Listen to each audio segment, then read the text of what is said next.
Hi, Tina. Hey, Doug. Now, I wanted to ask a few questions. Recently, the Whatcom County made some changes as far as their policy on tiny homes, and they defined what we do here as barely qualifying for a shelter. I wanted to ask a few questions, so I'll start with question number one.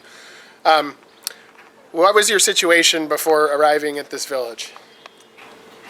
I used to work in the helping people out already in homeless advocacy kind of sort of way, but I found myself to be unemployed and not able to work in any field because of a disability I had and have, and so that's made my ability to provide more money for myself to be able to house myself. So without being anywhere that I could afford, it put you in a position of nowhere to go. And so then I found HomesNOW. And what is daily life like at the village? Daily life at the village. I'm management here, have been since the very beginning. I love my job here. The people are wonderful.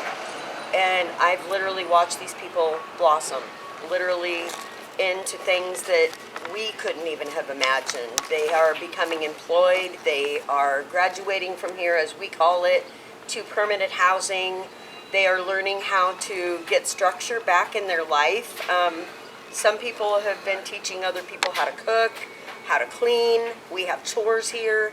So everybody pitches in and teaches each other how to do these things. Some people have never cleaned a porta potty, some people have never even used one, but there's jobs that we all do here to keep this all functioning, and it seems to work as a whole. It gives people a reason to get up in the day, to stay positive in a day, to be clean, to go find work.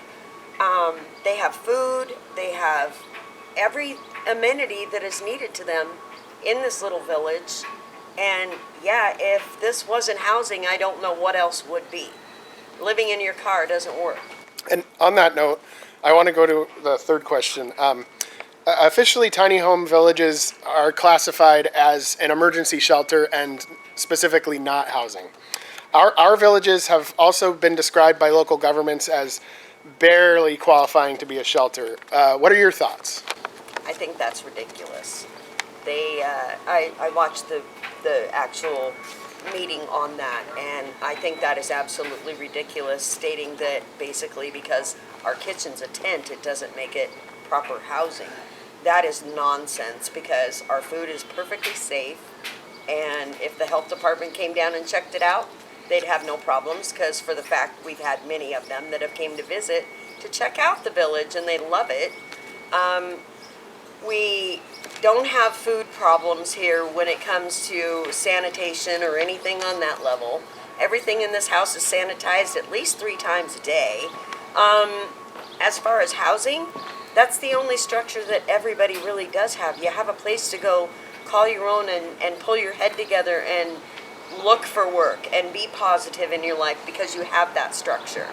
And it actually works very well, because there's people that don't even have any income, let alone food stamps. So all of us working together as a group here, everybody gets fed, everybody's housed, everybody's clothed. So how is this not housing? This is literally what I find to be the best situation where people actually get along. There's no people fighting like you find at base camp. There's no bugs. There's no violence. There's no drug problem. And if there is any of those items that we have a problem with, we all work together to get on with it. We have people that are in treatment as we speak that have asked for help, and we've helped them get there. So if this isn't housing, I don't know what is, and it is working. And that brings me to my other question. How does Unity Village and this tiny home community compare to other emergency shelters in town, in your view?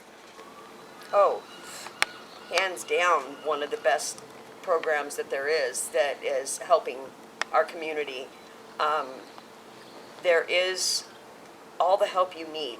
We have case managers that come in personally for each person because they've found their own abilities to do these things.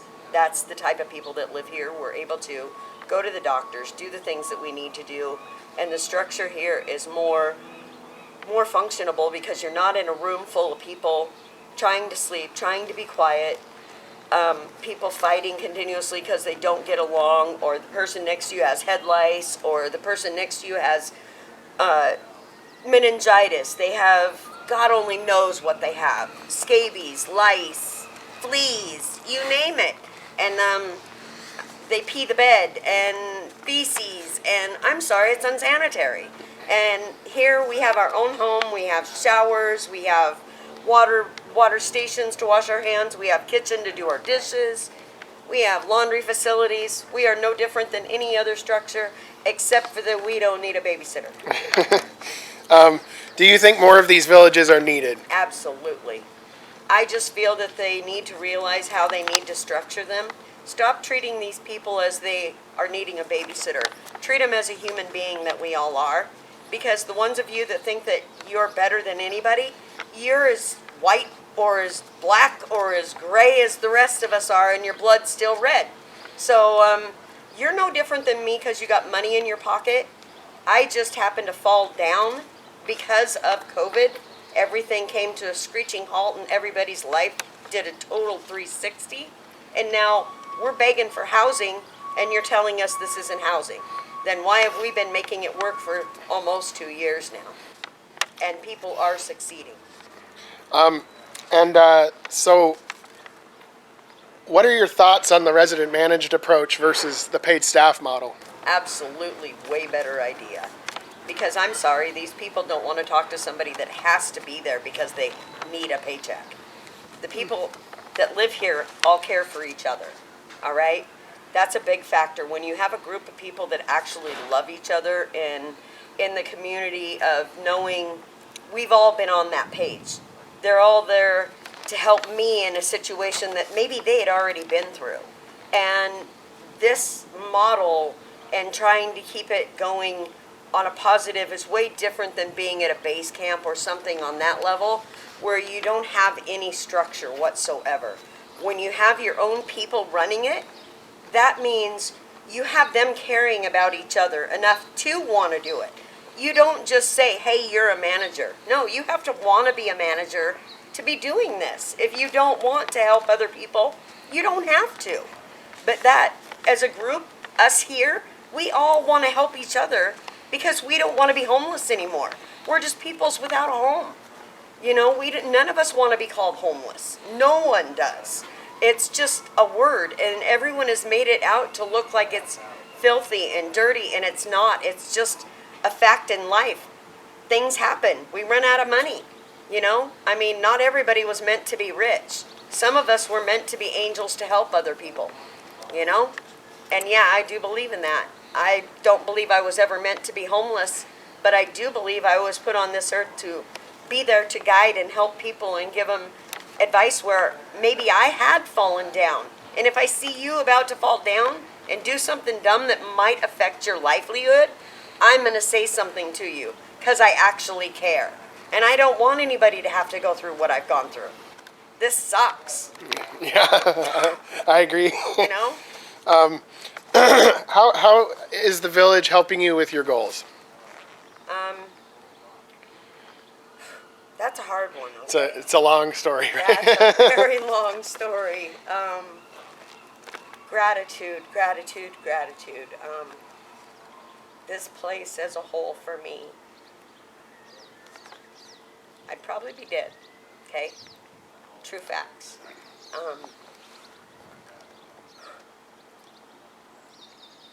Had I not been blessed to find Doug in this program, I was in a bad way. Yeah, living with family and friends and couches, and yeah, we've all done it, okay? But when you can't be with your family and your friends don't want to talk to you anymore because you're homeless, and your family's embarrassed because you're homeless, you lose yourself. I lost myself a long time ago. And HomesNOW has helped me find myself again.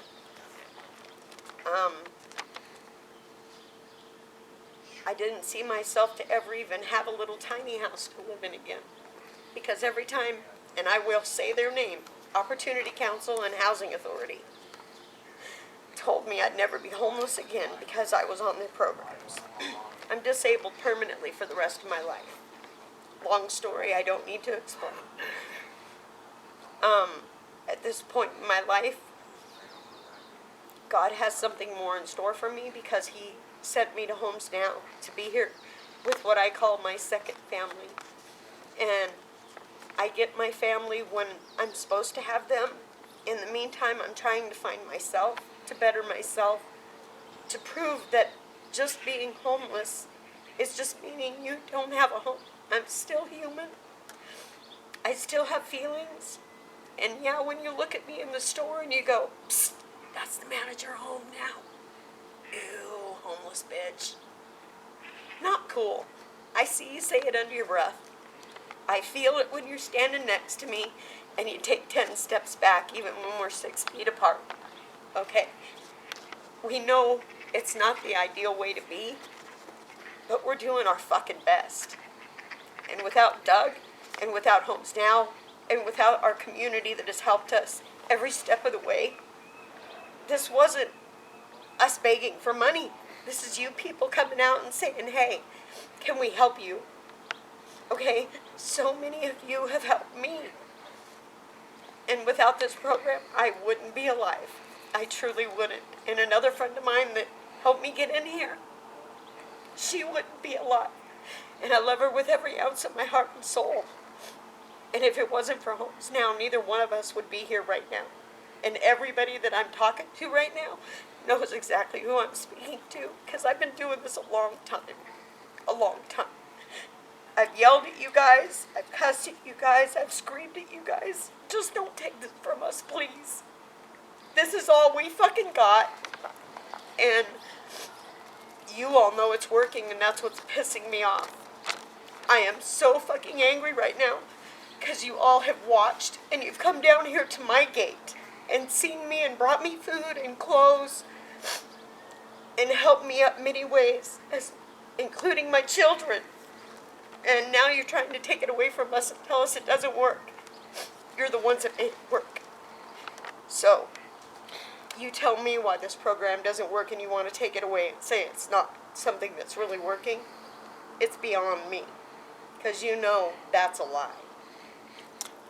Okay, that's Told ya. That's very powerful. I'm going to go to the last question, which is, if there's one thing you wanted to say to the overall community as somebody who's experienced homelessness, what would that be? Stick with HomesNOW. He knows what he's doing. He has the biggest heart I've ever met of a human. And he literally goes to bat for you. And our city council does listen, and our mayor does listen, and they do care, whether they want to admit it or not. But HomesNOW is what has made these people here, and a lot that are already housed, have succeeded. And so with me knowing and seeing that it's succeeded, I'm not going to stop what I'm doing. And you haven't given me a chance to have a home. You guys have offered me motels. You've offered me drug houses. You might as well have put me on fucking Skid Row. So, with that being said, home the homeless. Thank you.